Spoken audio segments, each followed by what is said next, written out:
मालेगांव शहर में रमज़ानुल मुबारक से लेकर के आज तक ज़बरदस्त गर्मी पड़ रही है।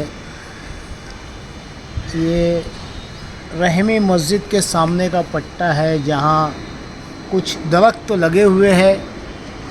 हम लोग थोड़ी दूर चलने के बाद बिल्कुल परेशान हो गए और चंद झाड़ मिले जिसके नीचे हम खड़े हो कर के सुकून की सांस ले रहे हैं और अल्लाह का शुक्र अदा कर रहे हैं। और दिल से दुआ निकल रही है कि जिन लोगों ने दरख्त तो लगाए हैं अल्लाह उन्हें बेहतरीन जज़ाए खैर अता फरमाए।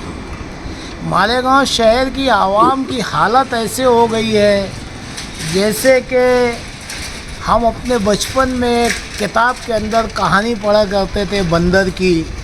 जब बारिश आती थी, जब वो उधूम मचाता था कि बारिश ख़त्म होने के बाद हम ताबड़तोड़ में मेरा घर बना लूँगा।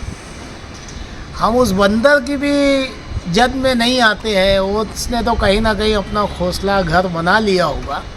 लेकिन मालेगांव शहर की बाशऊर आवाम कब ऐसे दरख्त तो लगाएंगी जो मासूम बच्चों को, राहगीरों को, लोगों को राहत मिल सके। अतिक्रमण करने में तो आप लोगों का कोई जवाब नहीं है।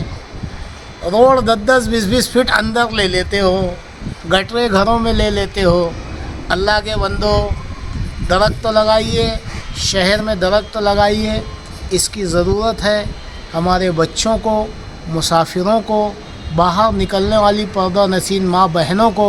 जिस तरीके से आज हम लोग यहाँ खड़े होकर दुआ दे रहे हैं, न जाने कितने लोग यहाँ दुआ देते होंगे।